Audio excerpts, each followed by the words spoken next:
Živjo! Živjo! Lep pozdrav iz Pokljuke! Evo, tukaj sva na delavnici, ki jo vodiva za eno podjetje. Gre za gibalno prehransko delavnico. Promocija zdravja na delovnem mestu. Je zelo na mestu. Gremo zdaj malo na sprehod, po gozdu pa bova povedala, o čem gre najina delavnica. Pojdi z nami. Urban, pa saj vsi hočemo biti zdravi. Zakaj bi sploh promovirali zdravje? Ja, to je pa pravo vprašanje. Res, vsi se želimo biti zdravi in vsi se želimo dobro počutiti, kajti zdravje čutimo z dobrim počutjem. Ampak finta je v tem, da do dobrega počutja pa vodijo različne poti.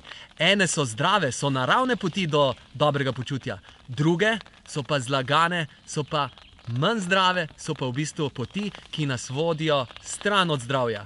In zato je vredno promovirati zdravje. Poti, zdrave poti do zdravja so v zdravih navadah.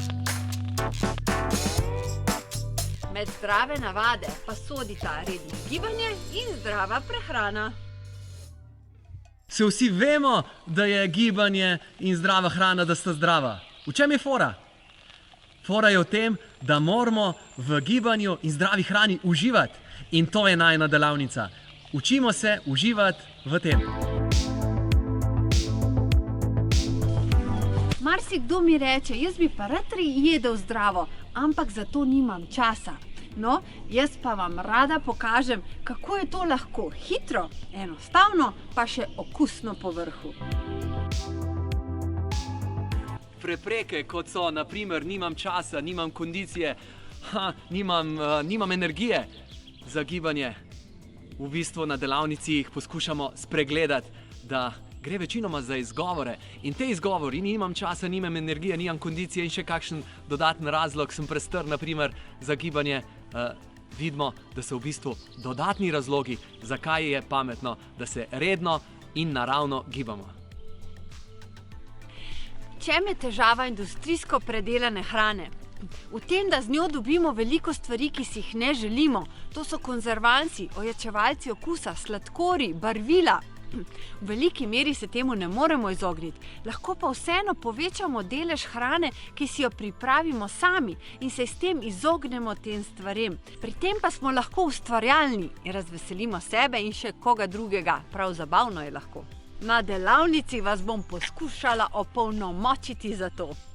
Redno gibanje koristi našim kostem, mišicam, hrustancu, torej sklepom tudi, naši hrbtenici. Ni da ni, tudi naši presnovi, uravnavanja sladkorja, delovanju naših možganov. Torej, gibanje vam res toplo priporočam.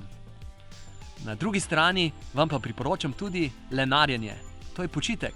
Ampak oboje, telesna obremenitev in počitek, oboje nas lepo uravnoteži.